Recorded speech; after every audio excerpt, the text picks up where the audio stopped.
Sziasztok, Nara vagyok, egy új videóval jövök. Egy ilyen szék, összerakós, gurulós szék, összerakós videóval. Nem csak én vagyok, szerintem ilyen hülye, hogy egy gurulós széket nem tudok összerakni.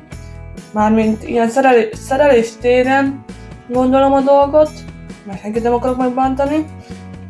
Szóval igaz, hogy van útmutató hozzá, tényleg férfiaknak találták ki az útmutatókat, mert olyan útmutatókat találnak ki a dolgokhoz, hogy kínai, ha ránézel, kb. Ez is majdnem olyan volt, de nagy nehezen összebírtam rakni a segítségével. Szóval hát a hasznos lesz ez a videó valaki számára, aki még nem rakott össze gurulós széket vagy valami.